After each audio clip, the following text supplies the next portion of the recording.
Assalamu alaikum, brothers and sisters. Today I would like to talk about memorizing the Qur'an and what are some key points and things you should know and remember while you're memorizing the Qur'an. Okay, let's dive in.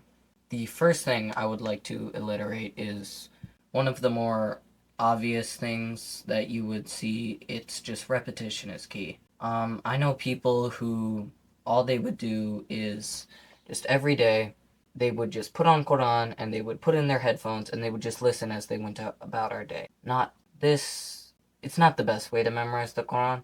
It's okay. Like, if you can't find the time in your life to, like, learn Arabic and just sit down and repeat the Quran time and time again, this would be a good way to do it. But I feel like most of us in our lives, we do have that free time that we can use to do this. Like, look on your phone screen time. How many hours a day do you spend on shorts? Like, just take that time, put it into Quran. Okay, second point. Don't get too excited. Because when I first started making progress memorizing the Quran, I got too excited. I went to my classmates and I looked at them and I said, ooh, I want to beat this classmate by this time. I want to memorize this much by this day. And I was putting goals that were just way too big for myself. And I remember there was this one kid, Omar. I surpassed him in memorization to where I knew more than him.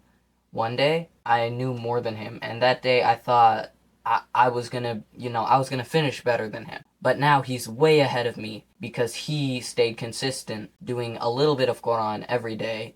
Meanwhile, I would just have bursts of where I would do like 10 pages in a week. I would just have bursts, and yeah. Another thing is you need to balance memorization and reviewing really well. This is a big pointer. Listen, because if you memorize new ayahs, let's say 2 pages a day, every day you're memorizing 2 pages and 2 pages and 2 pages and 2 pages.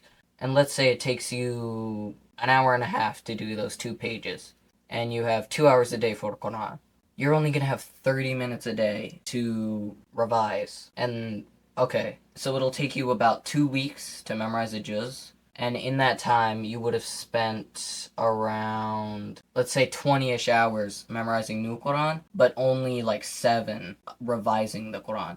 And trust me, you will forget a lot very quickly. So, yeah, if you ask me, I would say before you memorize 5 juz, do half your time new memorization and the other half reviewing. But after you do that 5 juz mark, I would say 75% of your time you need to spend reviewing old surahs and just going back, making sure everything's as bakka as possible. And then the other 25% of your time you can spend memorizing new stuff. Because by then you would have gotten a flow for it, and memorizing new pages should be a little bit easier for you, so you can spend more time revising old stuff and less time doing new stuff while still getting a good amount done. Okay, well, that's all I got to talk about today, so Allah Hafiz.